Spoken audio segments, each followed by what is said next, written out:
안녕하세요, 여러분. 오늘은 월스트리트 저널 기사에서 다루고 있는 애플에 관한 이야기를 해보려고 합니다. 이번 기사는 아이폰 판매 감소와 애플의 앞으로의 전략에 대한 내용을 다루고 있습니다. 애플은 올해 들어서 주가가 약세를 보이고 있습니다. 올해 들어 약 12%의 하락세를 보이고 있으며 이는 다른 대형 기술 기업과 비교할 때 눈에 띄는 수치입니다. 이러한 약세는 중국 시장에서의 아이폰 판매 감소와 정부의 앱스토어 규제에 대한 우려에서 기인합니다. 특히 중국에서는 경쟁사인 화웨이가 급부상하면서 아이폰 판매량이 크게 감소하고 있습니다. 아이폰 판매량 감소로 인한 영향은 애플의 재무 실적에도 반영되고 있습니다. 분석가들은 이번 분기 아이폰 매출이 전년 대비 10% 감소할 것으로 예상하고 있습니다. 이는 최근 몇 년간 가장 큰 감소폭입니다. 또한 모든 디바이스 부문의 매출이 감소할 것으로 예상되고 있으며 이는 최소 10년 만에 처음 있는 일입니다. 그럼에도 불구하고 애플은 인공지능 분야에서 새로운 가능성을 모색하고 있습니다. 곧 다가올 개발자 회의에서 애플의 인공지능에 대한 비전을 자세히 공개할 것으로 기대되고 있습니다. 다른 대형 기술 기업들이 생성형 인공지능 서비스에 집중하고 있는 반면 애플은 하드웨어 중심의 비즈니스 모델을 활용해 기기 내 인공지능을 통해 더 큰 영향을 끼칠 수 있을 것으로 보입니다. 이러한 상황에서 애플은 앞으로 어떻게 나아갈까요? 애플의 주가는 지금은 낮아졌지만 여전히 많은 투자자들의 관심을 받고 있습니다. 미래의 제품과 서비스에 대한 기대감으로 인해 투자자들은 애플의 장기적인 비전을 주목하고 있습니다. 기사에서 언급된 단어의 어원을 살펴보겠습니다. 밸류에이션은 라틴어 VALR에서 유래했으며 가치라는 의미를 가지고 있습니다. 레귤레이션은 라틴어 레굴러에서 파생되어 규칙을 의미합니다. 다머넌트는 라틴어 DOMINARI에서 유래하여 지배하다라는 뜻을 가지고 있습니다. 경제 이슈와 어원 이야기는 여기까지입니다. 다음은 월스트리트 저널 기사에서 다루고 있는 테슬라와 일론 머스크의 로봇택시에 대한 이야기를 해보겠습니다. 테슬라 CEO 일론 머스크는 자율주행 택시를 그의 장기 전략의 핵심으로 삼고 있습니다. 그러나 이를 현실로 만들기 위해서는 여러 기술적 및 규제적 어려움을 해결해야 합니다.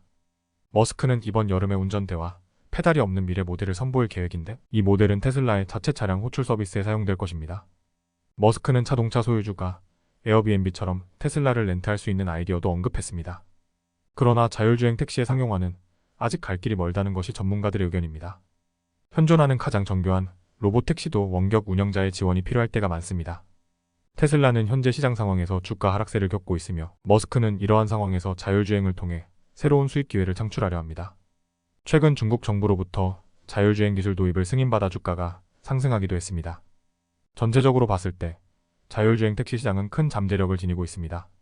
머스크는 테슬라가 수집한 주행 데이터를 활용해 자율주행 기술을 개발하고자 합니다.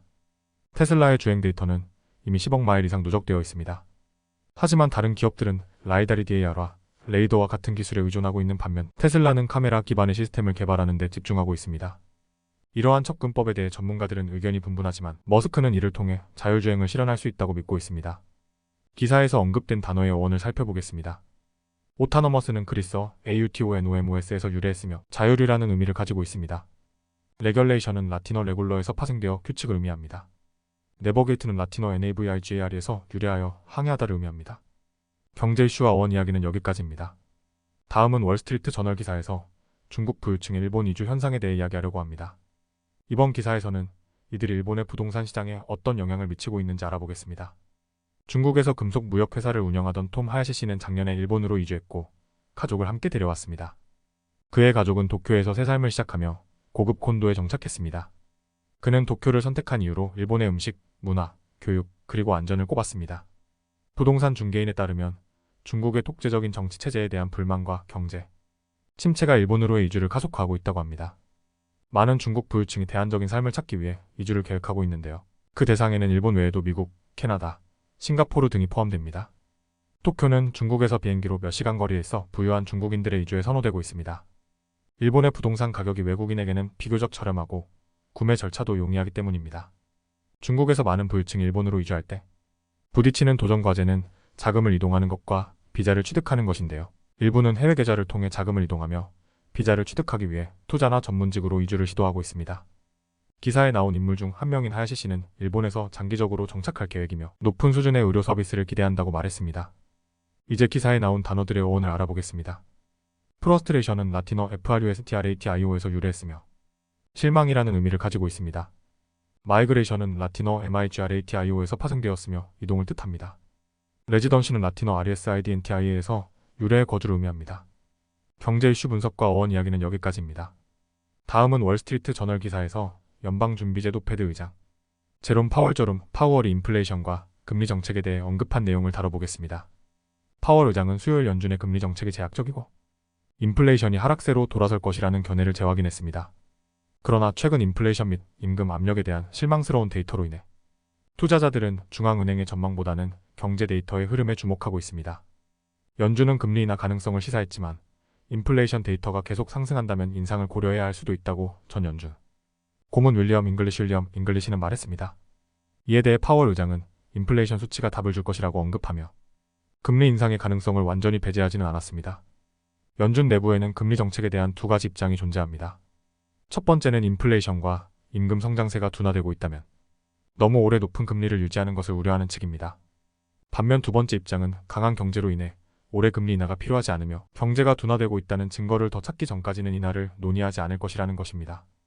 파월 의장은 최근 고금리가 고용 둔화와 노동자, 이직률 감소 등의 수요 감소를 일으키고 있다고 언급하며 인플레이션이 계속 하락할 것으로 기대했습니다. 그러나 인플레이션이 3% 수준에서 멈출 경우 연준은 더 복잡한 논의를 해야 할 수도 있습니다.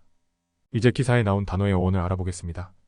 인플레이션은 라틴어 INFLATIO에서 유래했으며 팽창이라는 의미를 가지고 있습니다. 팔러시는 그리스어 POLITIA에서 파생되어 정책을 의미합니다. 퍼시스턴트는 라틴어 PRSISTRE에서 유래 지속적인이라는 뜻을 가지고 있습니다. 오늘의 경제 이슈와 어원 이야기는 여기까지입니다. 마지막으로 월스트리트 저널 기사에서 워렌 버핏과 그의 회사 버크셔 해서웨이에 대해 다뤄보겠습니다. 버핏은 최근 주주들에게 버크셔 해서웨이가 더 이상 엄청난 수익률을 제공할 수 없다고 경고했습니다. 하지만 이 회사는 여전히 미국의 유일한 피기술 기업으로서 1조 달러의 가치를 가진 회사가 될 수 있다는 기대를 받고 있습니다. 버크셔 해서웨이는 다양한 산업에 진출해 있습니다. 보험회사인 가이코부터 철도기업인 BNSF, 애플, 아메리칸 익스프레스 등 다양한 산업에 투자하고 있습니다. 최근 그의 친구이자 동료인 찰리 먼거의 사망 이후 버핏은 혼자서 버크셔를 운영하며 그의 영향력을 이어가고 있습니다. 버크셔의 연례 주주총회가 이번 주말에 오마하에서 열릴 예정이며 수천 명의 주주들이 그의 연설을 듣기 위해 모일 것입니다.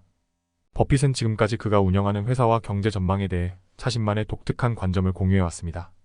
그는 이번 총회에서 투자자들에게 경기 변동에도 불구하고 안전한 투자처로서의 버크셔의 역할을 강조할 것으로 예상됩니다. 고금리와 경제 상황이 계속되면서 투자자들은 안정적인 수익을 제공하는 버크셔의 사업 모델을 주목하고 있습니다. 버크셔는 최근 몇 년간 누적된 막대한 현금 보유량을 가지고 있어 다른 기업을 인수할 수 있는 유리한 위치에 있습니다. 그러나 버핏은 거대한 규모의 기업을 인수하기 어려운 환경에 놓여 있다고 인정하고 있습니다. 기사에 나온 단어들의 어원을 알아보겠습니다. 밸류에이션은 라틴어 VALR에서 유래의 가치를 의미합니다. 에쿼티는 라틴어 AQUITAS에서 파생되었으며 공평을 뜻합니다. 오늘의 경제 이슈와 어원 이야기는 여기까지입니다. 이번 영상이 유익했다면 좋아요 버튼을 누르고 채널 구독 및 알림 설정도 잊지 마세요. 여러분의 관심과 지지가 저희에게 큰 힘이 됩니다. 다음 영상에서 더 유익하고 흥미로운 내용으로 찾아뵙겠습니다. 감사합니다.